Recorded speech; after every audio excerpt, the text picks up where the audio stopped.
कैसी कैसी कृपा उन्होंने की है। तब सुखदेव जी महाराज सुदामा का चरित्र सुनाते हैं और कहते हैं, परीक्षित, कृष्ण कन्हैया ने ऐसे एक दीन पर कृपा की है कि आज मैं तुमको वो कथा सुनाता हूं।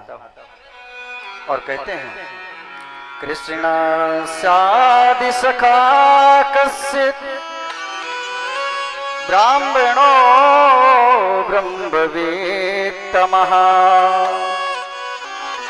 विरक्त इंद्रियार्थेषु प्रशांतात्मा जितेन्द्रियः। सुखदेव जी महाराज कहते हैं कि परीक्षित, सुदामा जी महाराज इतने गरीब थे, लेकिन इंद्रियों से विरक्त थे। उनको कोई अभिलाषा नहीं थी किसी चीज को पाने की। उनके घर में खाने को नहीं था। सुबह भोजन करते, शाम को भोजन होगा कि नहीं होगा, लेकिन मन से हमेशा प्रसन्न रहते थे। प्रसन्न आत्मा जितेंद्रिय, कभी दुखी होकर के बैठे नहीं थे। आजकल कुछ लोग कह देते हैं कि सुदामा जी दरिद्र थे, लेकिन एक गरीब कभी दरिद्र नहीं हो सकता है। गरीबी से कभी दरिद्रता की परिभाषा नहीं है। सुदामा तो प्रसन्न आत्मा जितेंद्रिय और ब्राह्मणों ब्रह्म वित्तम, जो ब्रह्म वित्तम हो और प्रसन्न आत्मा जितेंद्रिय हो, वो दरिद्र कैसे हो सकता है। एक बार एक संत जा रहे थे, रास्ते में उनको एक 10 पैसा मिला और 10 पैसे को उन्होंने उठा करके अपने कमंडलों में रख लिया।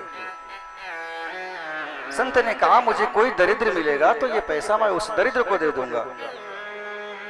रास्ते में जा रहे हैं और देख रहे हैं कि एक राजा दूसरे राजा के ऊपर चढ़ाई करने के लिए आ रहा है। रास्ते में सैनिक कह रहे हैं, महाराज रास्ता छोड़ दो।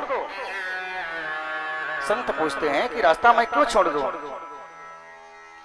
तब सैनिक कहते हैं कि हमारे राजा साहब दूसरे राजा के यहाँ चढ़ाई करने के लिए जा रहे हैं। संत कहते हैं, किस लिए जा रहे हैं? बोले, उसको पराजित करके उसका सारा धन वैभव ले लेंगे, इसलिए जा रहे हैं। तब संत ने सोचा कि अब इससे बड़ा दरिद्र मुझे मिलने वाला नहीं है, और वो पैसा निकालते हैं अपने कमंडलों से, राजा को देने लगते हैं। कहते हैं, महाराज इतने दिनों से मैंने दरिद्र को ढूंढ रहा था, लेकिन आज वास्तव में आप ही दरिद्र मुझे मिले हो। ये पैसा ले लो आप, क्योंकि आपके पास इतना धन है, वैभव है, लेकिन फिर भी आपकी अभिलाषा है कि किसी राजा की हत्या करके उसका धन वैभव लोगे। एक वैभव संपत्ति वाला व्यक्ति दरिद्र हो सकता है, लेकिन सुदामा जी दरिद्र नहीं है। वही सुखदेव जी महाराज कहते हैं कि एक बार तो सुदामा जी महाराज के यहाँ कुछ खाने को ही नहीं था, और पुत्रों को भूख लगती है, आकर के मांगते हैं कि पिताजी हमें खाने के लिए दे दो। और जब रसोई में जाते हैं, माता सुशीला तो देखती हैं कि रसोई में कुछ है ही नहीं, और कह देती हैं कि बेटा आज एकादशी का व्रत है, आज व्रत रह लो। जिस दिन भोजन घर में नहीं होता है, उस दिन पुत्रों को कह देती हैं आज एकादशी का व्रत है। किसी दिन सुबह भोजन प्राप्त करते हैं, शाम को भोजन खाने के लिए नहीं होता है, और पानी का भोग लगा करके, कन्हैया का भोग लगा करके उसी पानी को पा करके जीवन निर्वाह कर लेते हैं। लेकिन एक दिन एक संत अपने साथ में एक कुत्ते को लेकर के आते हैं, और उस दिन सुदामा जी महाराज भिक्षाटन में जो मिलता है बना करके भोग प्राप्त करने के लिए बैठते हैं, और जैसे बैठते हैं कि सामने दरवाजे पर वो संत आ जाता है और कहता है, महाराज मेरा कुत्ता बहुत भूखा है। अब सुदामा जी 5 दिन से भूखे थे, आज खाने के लिए बैठे हैं, तो आज सामने संत कुत्ता लेकर के आ गया है और कह रहे हैं कि मेरा कुत्ता बहुत भूखा है। सुदामा जी महाराज अपनी थाली को ले जा करके उन संत के सामने रख देते हैं। और संत जब अकेले में होते हैं तो सुशीला जी से कहते हैं, देवी मैंने सुना है कि इसमें जो द्वारिका का राजा है कृष्ण कन्हैया आपके पति का वो मित्र है, आप अपने पति को कन्हैया के पास क्यों नहीं भेज रही हो? और बता करके वो संत चले जाते हैं। वो संत कोई और नहीं है, वो संत साक्षात भगवान है।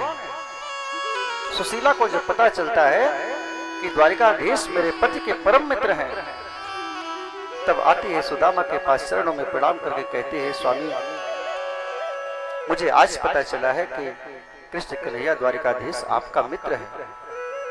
और जैसे कन्हैया का नाम लेते है कि सुदामा जी महाराज प्रसन्न हो जाते हैं। देवी वो मेरा कोई ऐसा वैसा मित्र नहीं है, वो तो मेरा लंगोटिया यार था। बचपन में हम दोनों किस प्रकार से जीवन निर्वाह कर रहे थे उस गुरुकुल में, संदीपन मुनि के आश्रम में हम लोग बिना एक दूसरे के कभी जल्दी भोजन ही नहीं करते थे। सुशीला कहती है कि प्रभु आप जब एक दूसरे के बिना भोजन नहीं करते थे तो आप एक बार कन्हैया के पास जा करके और अपनी समस्त गरीबी कन्हैया से बताओ तो निश्चित रूप से कन्हैया के कृपा से हमारी गरीबी दूर हो जाएगी। लेकिन सुदामा जब सुनते हैं कि जाके कन्हैया से अपनी गरीबी बताना है, तब सुदामा जी कहते हैं कि सुशीला मुझे कन्हैया के पास नहीं जाना है। सुशीला कहते हैं महाराज आपके मित्र हैं, इतने दिनों से मुलाकात नहीं हुई है, क्या कभी आपको अपने मित्र की याद नहीं आती है? सुदामा जी कहते हैं देवी मुझे तो अपने मित्र की याद बहुत आती है, लेकिन आज उस कन्हैया के और भी याद आ रही है, क्योंकि आज उस कन्हैया की तुम चर्चा कर रही हो। अयम ही परमो लाभो उत्तम श्लोक दर्शनम। सुदामा जी महाराज कहते हैं सुशीला आज उस कन्हैया के मुझे और ही उत्कल उत्कंठा हो रही है कन्हैया से मिलने के लिए, लेकिन मैं मांगने के लिए कन्हैया के पास नहीं जा सकता हूँ। आज इतने दिनों बाद कन्हैया से मेरी मुलाकात होगी और जब कहूंगा कि मेरे ऊपर गरीबी है तो मेरा कन्हैया क्या सोचेगा? तब सुशीला कहती है स्वामी आप मांगने के लिए ना जाओ, लेकिन एक बार आप कन्हैया से मिलने के लिए चले जाओ। सुदामा जी महाराज कहते हैं जब मित्र के यहाँ जाया जाता है, गुरु से मिलने के लिए जाया जाता है, देवी कभी खाली हाथ नहीं जाया जाता। और हमारे घर में इतना कुछ है भी नहीं है कि हम कन्हैया को कुछ ले जा करके दे देंगे। आखिर खाली हाथ कन्हैया से मिलने के लिए हम कैसे जा सकते हैं? तब सुशीला कहती है कि स्वामी आप तैयारी तो बनाओ। और सुशीला जाती है, 4 घरों से 4 मुट्ठी चावल मांग के आती है। या चित्वा चतुरो मुष्टि विप्रान पृथक तंडुलान शैलखंडे नितान बद्ध्वा भरते प्रादादुपायनम।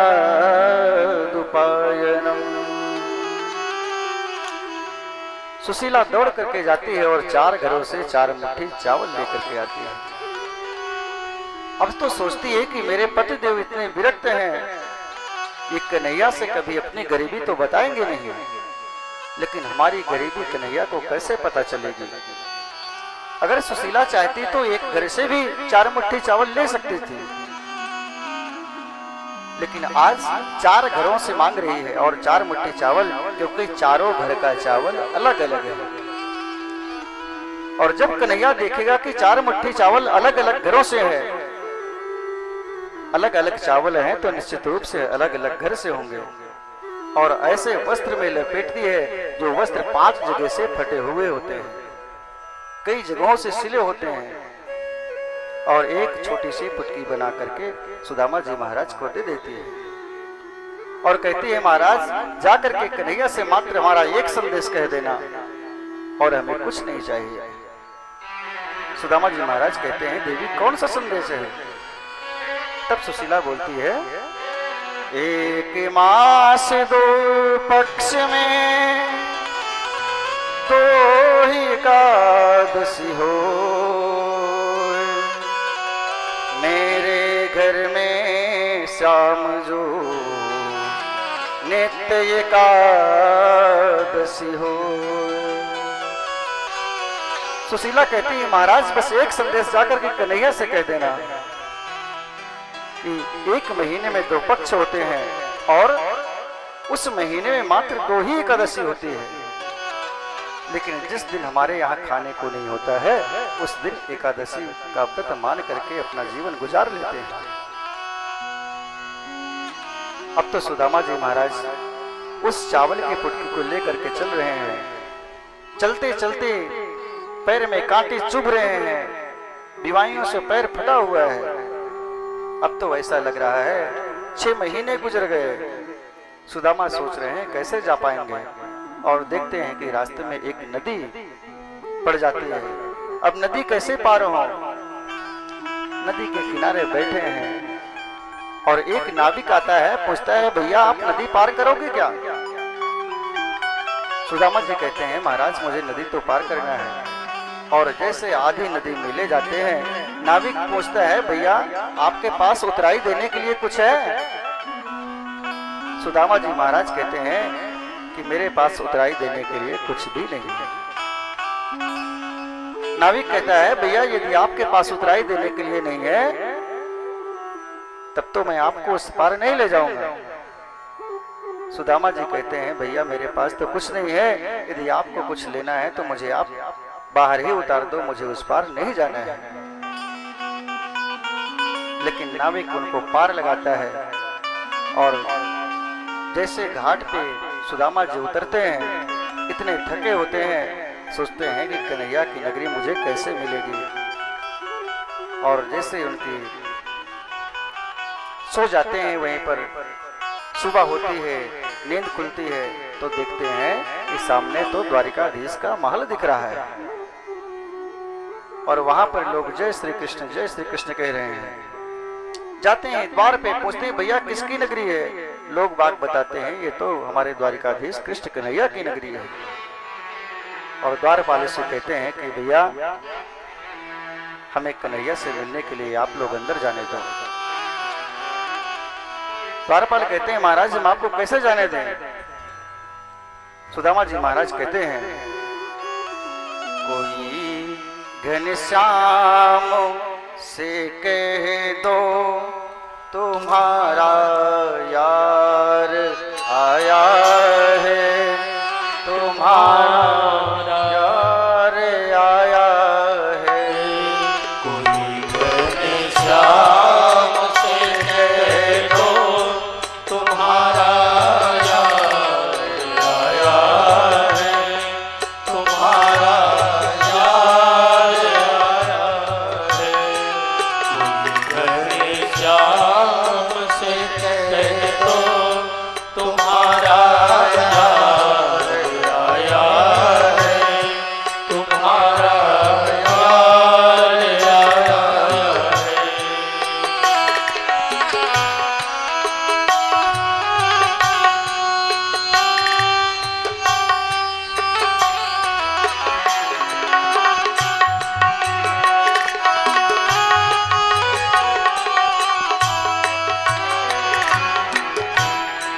सुदामा यार है मेरा, सखा घनश्याम है मेरा। सुदामा नाम है मेरा, सखा घनश्याम है मेरा। न घबराओ कहो जाकर दिया है द्वार मेरा। न घबराओ कहो जाकर दिया है द्वार मेरा। मेरे साथ में कुछ दिन वही अधिकार लाया है, वही अधिकार लाया है।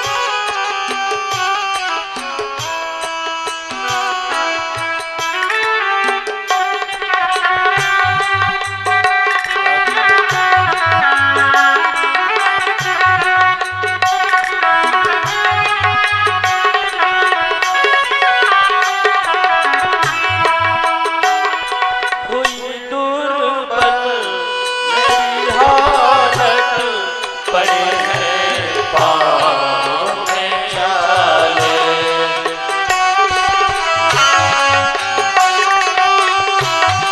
कोई दुर्बल मेरी हालत पड़े हैं पाँव में छाले।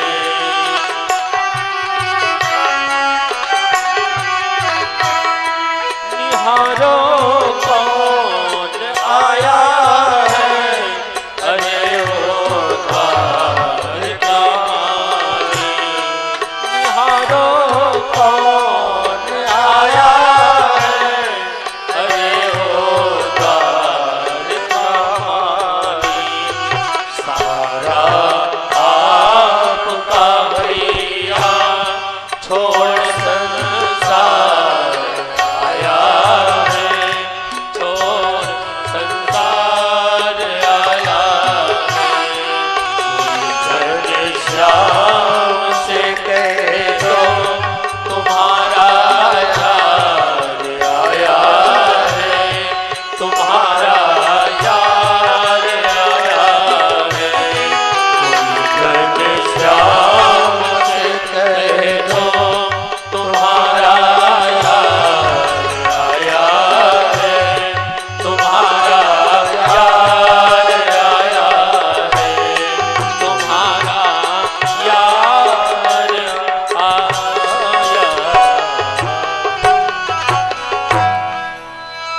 इस प्रकार से सुदामा जी महाराज कहते हैं द्वारपालों से कि भैया जाकर के कोई बता दो मेरा कृष्ण कन्हैया मेरा यार है। और द्वारपाल जाते हैं, कृष्ण कन्हैया को देखते हैं कि कृष्ण कन्हैया सिंहासन पर बैठे हैं और कहते हैं कि प्रभु एक द्वार पर बड़ा ही निर्धन ब्राह्मण आया हुआ है और उसके शरीर पे कोई अच्छा सा वस्त्र भी नहीं है, जो भी एक छोटी सी धोती पहना हुआ है वो कई जगह से फटी हुई है। और प्रभु अपना नाम सुदामा बता रहा है।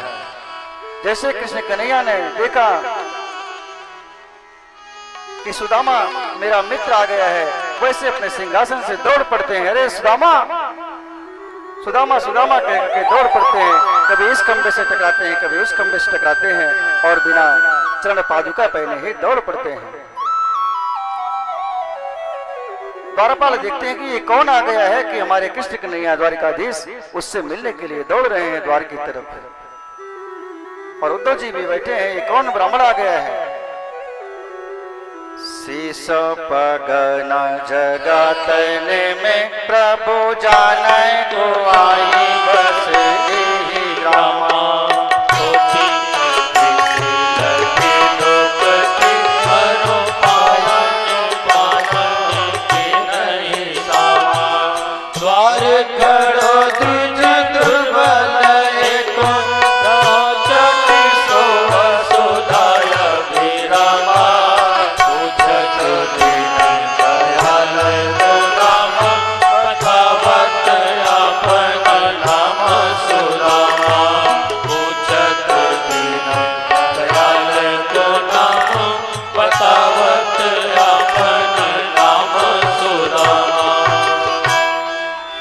जैसे द्वारपालों ने कहा कि महाराज अपना नाम सुदामा बता रहा है, कृष्ण कन्हैया दौड़ पड़ते हैं और जा करके देखते हैं मित्र मित्र चिल्ला करके। और जैसे देखते हैं कि सुदामा जी महाराज द्वार के बगल में खड़े हुए हैं और पहुंचते हैं, सुदामा को गले से लगा लेते हैं। मित्र आज आप आकर के मुझे कृतार्थ कर दिए हैं, मेरा आज बड़ा ही सौभाग्य हुआ है।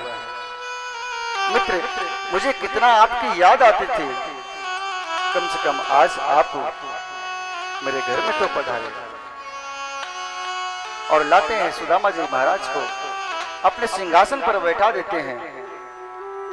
और सुदामा की स्थिति देख करके कृष्ण कन्हैया एकदम विवल हो जाते हैं, आंखों से सुपात होने लगता है कि आज मेरा मित्र आया है इतने दिनों के बाद, तो मेरे मित्र के ऊपर इतनी गरीबी कैसे हो गई है। और अपने सिंहासन पर लाते हैं, बैठाते हैं। सभी लोग जो बैठे हैं आश्चर्यचकित हो जाते हैं कि ये कैसा ब्राह्मण आ गया है। और हमारे द्वारिकाधीश अपने सिंहासन से उठ करके उसको सिंहासन पर बैठा रहे हैं। रुक्मिणी जी भी बैठी हैं, देख रही हैं, और कृष्ण कन्हैया इशारा करते हैं कि रुक्मिणी जी जा करके एक परात लेकर के आओ और जल लेकर के आओ, हमारे घर में ब्राह्मण देवता आए हैं, उनका पैर धुलना है। और पैर धुलने के लिए जैसे जल निकालते हैं, चरणों में डालने का प्रयत्न करते हैं, लेकिन जब देखते हैं कि सुदामा जी महाराज का पैर कितनी जगह से फटा हुआ है, दीवाइयों से फट गया है पूरा पैर, पैरों में कितने कांटे चुभे हुए हैं, कृष्ण कन्हैया रोने लगते हैं और रोते रोते सुदामा जी के चरणों को ही धुल देते हैं।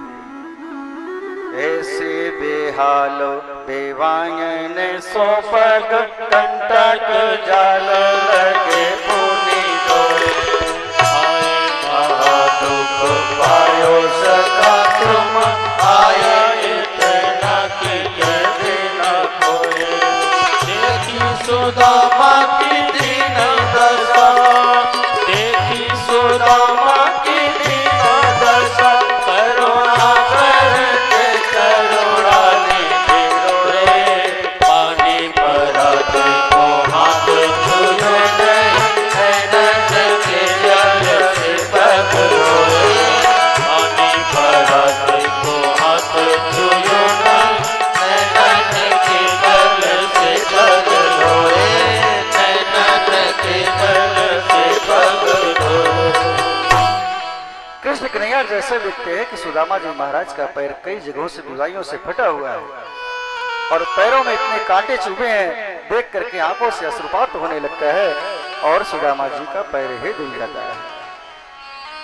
लेकिन जब तक रुक्मिणी जी जल लेके आती तो देखती यहाँ तो कृष्ण कन्हैया अपने आंसुओं से सुदामा जी का पैर धुल चुके हैं और सोचने लगते हैं कि मनेन कृतम पुण्यम अवधूतेन वीक्षुणः स्याहीनेन लोकेस्मिन् गर्यते नादमेन च। रुक्मिणी जी सोचती हैं कि कैसा ब्राह्मण आ गया है कि हमारे स्वामी जिसको देख करके इतने आंसुओं से उनका चरण ही धुल दिए, आखिर ये है कौन।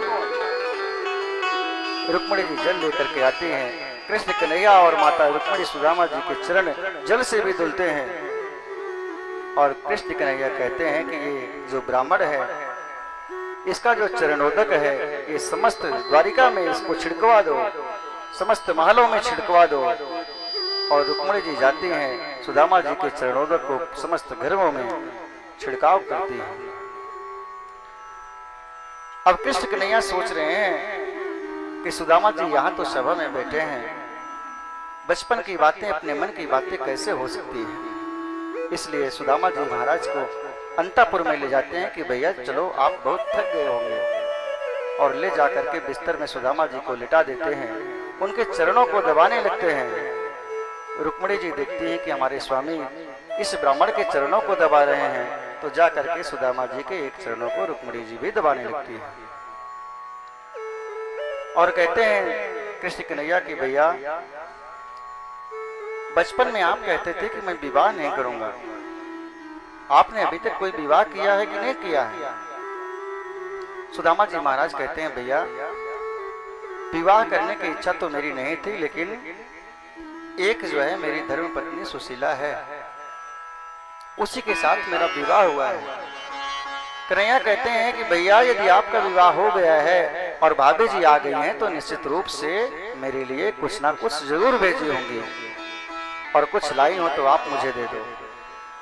लेकिन जब ये शब्द सुनते हैं सुदामा जी महाराज तो चावल की पुटकी को और दबा लेते हैं, सोच रहे हैं कि आज इतने दिनों के बाद अपने मित्र से मिलने के लिए आया हूं और दूंगा तो ये चावल के टुकड़ों को दूंगा, कन्हैया को कैसे मैं दे सकता हूं, क्योंकि ये तो इतना बड़ा राजा है और इतने बड़े राजा को मैं ये चावल के कैसे दे सकता हूं। कृष्ण जी कहते हैं कि भैया लगता है कुछ दबा रहे हो आप। सुदामा जी कहते हैं भैया आपकी भाभी ने मुझे कुछ नहीं दिया है, और हमारे पास है ही क्या, हम आपके लिए क्या लाते। अच्छा भैया बताओ, बचपन में गुरुकुल में हम लोग कैसे रहते थे। कन्हैया तो सुदामा जी की भावना को समझ रहे हैं और कह रहे हैं, सुदामा जी गुरुकुल की बात तो बाद में हो जाएगी, लेकिन ये बताओ कि भाभी जी ने मेरे लिए क्या भेजा है। सुदामा जी कहते हैं कि भैया आपकी भाभी ने आपके लिए कुछ नहीं भेजा है। सुदामा जी गुरुकुल की बातों में उलझाना चाहते हैं कृष्ण कन्हैया को, लेकिन कृष्ण कन्हैया तो सुदामा की भावनाओं को समझ रहे हैं और तब तक उस चावल की पुटकी को और दबाना के प्रयास करते हैं। और कृष्ण कन्हैया उस चावल की पुटकी को खींच लेते हैं और खींच करके उसको, उस चावल की पुटकी को खोलते हैं और तुरंत एक मुट्ठी चावल लेकर के सुदामा जी महाराज अपने मुख में धर लेते हैं और एक लोक का वैभव ही सुदामा जी को प्रदान कर देते हैं। और दूसरी मुट्ठी खाने का फिर प्रयत्न करते हैं, लेकिन रुक्मिणी जी हाथ पकड़ लेते हैं। महाराज जी क्या कर रहे हैं आप? क्योंकि रुक्मिणी जी समझ रही हैं कि एक मुट्ठी चावल के बदले सुदामा जी को एक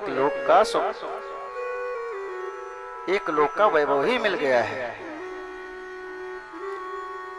और फिर इशारों में कहती है, महाराज ब्राह्मणों को आप इतना दे देंगे तो आप जानते हैं भृगु जी महाराज आए थे और आपके सीने में पैर मार दिए थे। कृष्ण कन्हैया कहते हैं कि रुक्मिणी जी, आज ब्राह्मणों की कृपा न होती तो आप मुझे ना मिलती, क्योंकि ब्राह्मणों की कृपा से ही आप मुझे वर्ण की हो और मैं आपका वर्ण किया हूं। आप उस ब्राह्मण की भी तो बात को याद करो, और ब्राह्मणों के आशीर्वाद से ही मुझे सब कुछ प्राप्त हो जाता है। विप्र प्रसादात् धरणीधरोऽहं, विप्र प्रसादात् कमलावरोऽहं, विप्र प्रसादात् अजिताजितोऽहं, विप्र प्रसादात् मम राम नामम्। कन्हैया कहते हैं कि रुक्मिणी जी, विप्रों के आशीर्वाद से ही इस धरणी को मैं संभाल करके रखा हूं, और विप्र प्रसादात कमलावरोहम, अर्थात ब्राह्मणों के आशीर्वाद से ही मैं आपको वर्ण किया हूं, लक्ष्मी का वर्ण किया हूं। और विप्र प्रसादात अजिताजितोहम, अर्थात विप्रों के प्रसाद से ही मैं हमेशा विजयी होता हूं, और विप्रों के प्रसाद से ही मेरा नाम राम है। कहते हैं, दैवाधीनम जगत शरमं, मंत्राधीनम च देवता, ते मंत्रा ब्राह्मणाधीनम, तस्मात् ब्राह्मण देवता। कृष्ण कन्हैया से कहते हैं कि रुक्मिणी जी, मंत्राधीनम जगत सर्वम, दैवाधीनम जगत सर्वम, अर्थात ये जो संसार है ये देवताओं के अधीन है, और देवता भी मंत्रों के अधीन है। लेकिन वो मंत्र किसके अधीन है? ते मंत्रा ब्राह्मणाधीनम, वो मंत्र ब्राह्मणों के अधीन है, और तस्मात् ब्राह्मण देवता। रुक्मिणी जी, वही तो ब्राह्मण साक्षात पृथ्वी का देवता है, उसको लोग भूसुर भी कहते हैं। इस प्रकार से रुक्मिणी जी की और कृष्ण कन्हैया के इशारों में बात हो रही है। उसके बाद काफी समय बीत जाता है। कृष्ण कन्हैया और सुदामा बातचीत कर रहे हैं। सुदामा कह रहे हैं, भैया अब यदि आप आदेश करो तो मैं अपने घर को जाऊं, क्योंकि मेरा समय बहुत हो गया है। कृष्ण कन्हैया कहते हैं कि भैया आखिर हमारी पत्नियों को आशीर्वाद भी तो दे दो। एक दो पत्नियां आती हैं, आशीर्वाद देते हैं और लाइन लग जाती है। कृष्ण कन्हैया कहते हैं कि सुदामा जी, ये समस्त हमारी पटरानियां हैं। सुदामा जी कहते हैं, महाराज इतना बड़ा वैभव, तेरे कितने पटरानियां हैं? और आशीर्वाद देते देते अब तो हाथ ही उठा उठा कर आशीर्वाद दे रहे हैं, हाथ ही नहीं उठ रहा है, दर्द करने लगा है। इस प्रकार सुदामा जी महाराज कहते हैं कि भैया इन सब के बदले आप ही आकर के प्रणाम कर लो, मैं इकट्ठा आशीर्वाद आपको दे दूं। और सुदामा जी महाराज आशीर्वाद दे करके अपने घर को जाने के लिए तैयार होते हैं। और कृष्ण कन्हैया कहते हैं कि भैया आप अपने घर जा सकते हो, लेकिन कोई संदेश तो भाभी ने मुझे नहीं भेजा है। तब सुदामा जी को याद आता है कि भैया आपकी भाभी ने मुझे एक संदेश भेजा है। कन्हैया कहते हैं वो संदेश मुझे बताओ। तब सुदामा जी महाराज कहते हैं कि भाभी ने आपके संदेश भेजा है, एक मास दुई पक्ष में दो ही एकादशी हो, मेरे घर में श्याम जो नित्य द्वादशी हो। कृष्ण कन्हैया जब ये संदेश सुनते हैं तो कहते हैं सुदामा जी महाराज मेरा भी संदेश जाकर के भाभी सुशीला को बता देना। और कन्हैया जी क्या कहते हैं कि होनी सोती हो गई अब ना ऐसी हो, भाभी तेरे घरन में नित्य द्वादशी हो। कन्हैया से कहते हैं कन्हैया मेरा भी संदेश जाकर के सुशीला भाभी को बता देना कि जो होनी थी वो हो गई है, अब ऐसी होने वाली नहीं है। अब तो भाभी जी आपके घर में नित्य द्वादशी मनाई जाएगी। और कन्हैया विदाई कर रहे हैं सुदामा जी महाराज की और आंखों से अश्रुपात कर रहे हैं। सुदामा जी महाराज अपने भवन को जाने के लिए तैयार होते हैं। किस प्रकार से कन्हैया अश्रुपात करते हुए सुदामा की विदाई कर रहे हैं। जितना राधा रोई रोई कान्हा के लिए, कन्हैया उतना रोया रोया है सुदामा के लिए। जितना राधा रोई रोई कान्हा के लिए, कन्हैया उतना रोया रोया है सुदामा के लिए। कन्हैया उतना रोया रोया है सुदामा के लिए। जितना राधा रोई रोई कान्हा के लिए, कन्हैया उतना रोया रोया है सुदामा के लिए। कन्हैया उतना रोया रोया है सुदामा के लिए। प्रेम से सभी लोग गाते हुए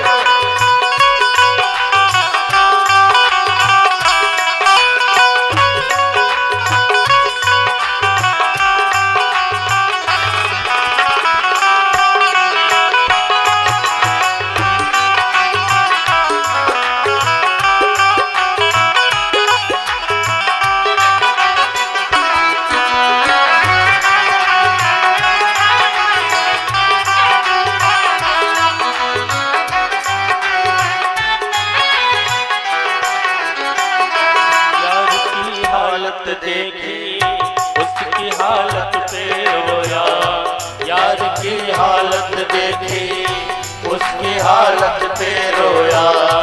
यार के आगे अपनी शान शौकत पे रोया, यार के आगे अपनी शान शौकत पे रोया। ऐसे तड़पा जैसे समा परवाने के लिए, तड़पा जैसे समा परवाने के लिए। कन्हैया उतना रोया रोया है सुदामा के लिए। कन्हैया उतना रोया रोया है सुदामा के लिए। कन्हैया उतना रोया रोया है सुदामा के। बोले वृंदावन बिहारी लाल की। सुदामा जी महाराज अपने भवन को जाते हैं। वहां पर देखते हैं तो कुटिया की जगह सुंदर महल बना हुआ है और माता सुशीला उस भवन में निवास कर रही हैं। लेकिन जब देखते हैं कि यहाँ पर तो मेरा सुंदर भवन है और सुशीला को देखते हैं तो पहचान ही नहीं पाते हैं कि सुशीला है कौन, क्योंकि इतना सुंदर स्वरूप बन गया है। और सुशीला को वैभव दे करके सुदामा जी महाराज जंगल में चले जाते हैं, क्योंकि कहते हैं सुशीला तुम्हें धन चाहिए था और मुझे धन की कोई अभिलाषा नहीं रही, मैं तो भगवान का भजन करूंगा। और सुखदेव जी महाराज कहते हैं कि परीक्षित, इस प्रकार से कृष्ण कन्हैया लीलाएं करते हुए एक बार सुभद्रा का विवाह अर्जुन से करवाए। बलराम जी की इच्छा थी कि सुभद्रा का विवाह दुर्योधन से हो, लेकिन कृष्ण कन्हैया ने कहा कि सुभद्रा का विवाह अर्जुन से होगा। और एक बार भगवान भोलेनाथ, भस्मासुर ने तपस्या किया, भगवान भोलेनाथ का वरदान मांगा कि प्रभु जिसके ऊपर मैं हाथ रख दूं वो भस्म हो जाए। और जैसे वरदान दिया भगवान भोलेनाथ ने, तो देखा कि ये परीक्षण पहले भगवान भोलेनाथ के ऊपर ही करके देख लो। और भगवान भोलेनाथ को भस्म करने का प्रयत्न करने लगा। भगवान भोलेनाथ डर के मारे आगे आगे भाग रहे हैं और कृष्ण कन्हैया वामन रूप धर करके आए और भस्मासुर से कह रहे हैं, भैया किस लिए भाग रहे हो? भस्मासुर कह रहा है कि भगवान भोलेनाथ ने मुझे वरदान दिया है कि जिसके ऊपर हाथ रख दोगे वो भस्म हो जाएगा। कन्हैया कहते हैं, ये परीक्षण पार पहले आप अपने ऊपर ही कर लो, क्योंकि ये सबको ऐसा वरदान देता रहता है। मुझे भी एक बार वरदान दिया था, लेकिन जब मैंने परीक्षण किया तो वो तो झूठा वरदान निकला और कोई भस्म नहीं हुआ है। इस प्रकार से प्रेरित करते हैं भस्मासुर को, कहते हैं भैया पहले ये परीक्षण आप अपने ऊपर ही करके देख लो, ये झूठा वरदान देता है। और जैसे अपने ऊपर हाथ को रखता है कि भस्म हो जाता है। इस प्रकार से भगवान भोलेनाथ का दुख कृष्ण कन्हैया दूर करते हैं। और सुखदेव जी महाराज बताते हैं कि एक बार तो समस्त ऋषि मुनि सोचने लगे कि तीनों देवताओं में श्रेष्ठ कौन है। और ये परीक्षण करने के लिए ब्रह्मा जी के पास गए, शंकर जी के पास गए और भृगु जी महाराज विष्णु के पास गए, उनके सीने में पैर मारे, लेकिन विष्णु भगवान जैसे देखे कि संत का पैर मेरे सीने में लग गया है